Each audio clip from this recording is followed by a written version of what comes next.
এই তো brown colour হয়ে গিয়েছে, দেখুন সুন্দর করে ব্রাউন কালার করে নিয়েছি। এখন আমি এর মধ্যে একটু এই তো আস্ত জিরা আমি দিয়ে দিব।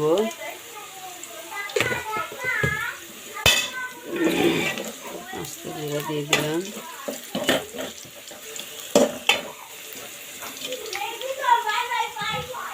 একটু পানি দিব।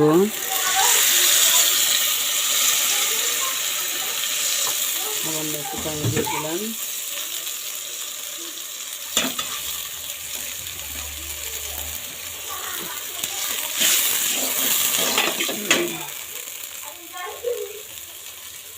এর মধ্যে এখন আমি দেব পরিমাণ মতো লবণ,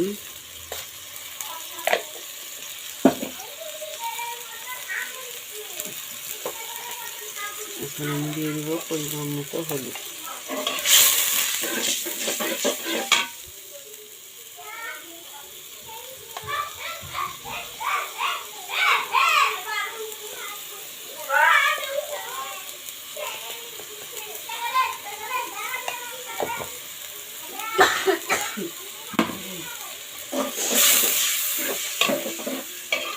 এই তো পরিমাণ মতো হলুদ দিয়ে দিলাম।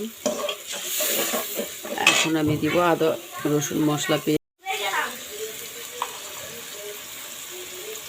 এই তো আদা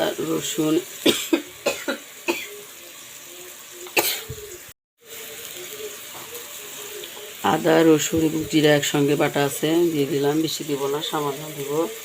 শাকে বাটা বুটো খুব কম লাগে, হালকা হলে হয়। হালকাই দিয়ে দিলাম। কষানো হয়ে গিয়েছে, এখন আমি শাকগুলো দিয়ে দিব। এই তো লাউ শাক, আলু এবং লাউ শাক, ধনিয়া পাতা আমি একসঙ্গে কেটে রেখেছি। খুব সুন্দর করে লাউ শাকটা এর মধ্যে এখন আরো ভালো করে কষাই নিব।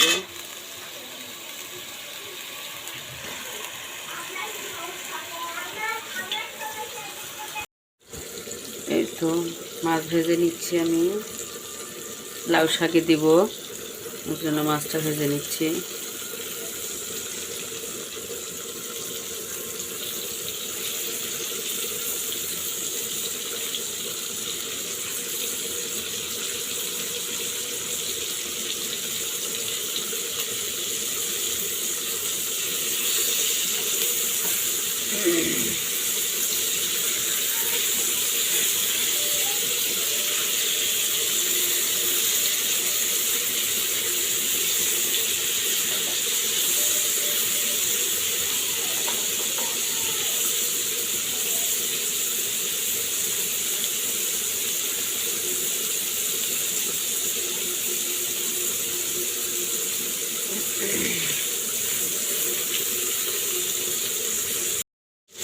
এই তো আমার মাছ ভাজিটা হয়ে গিয়েছে, এখন আমি এটা শাকের তরকারির মধ্যে দিয়ে দিব। এই তো শাক প্রায় হয়ে এসেছে, আর সামান্য হলে হয়ে যাবে। শাকের উপরে আমি এখন এই তো মাছ ভাজিটা আমি দিয়ে দিব।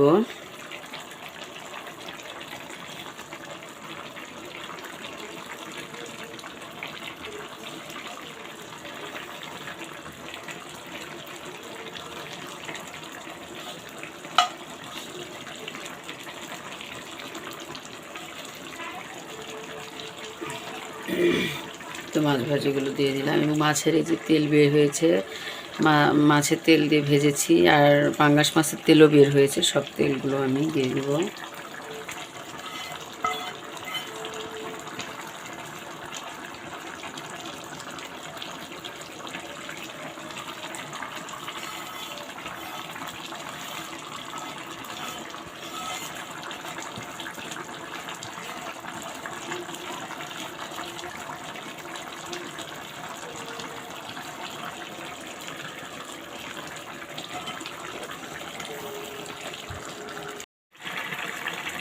এই তো আমার চচ্চড়িটা হয়ে গেছে, লাউ শাকের তরকারিটা।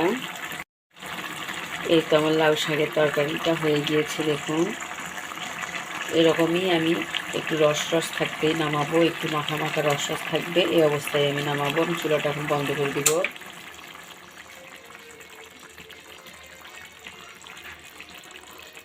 তো চুলাটা বন্ধ করে দিলাম।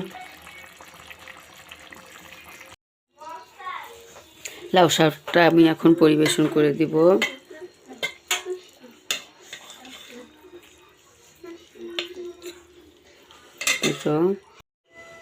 এই তো আমার লাউ শাকটা আমি এখন খুব সুন্দর করে তো পরিবেশন করে দিয়েছি। দেখুন কত সুন্দর হয়েছে, দেখতে যেরকম সুন্দর হয়েছে খেতেও হয়েছে অসাধারণ।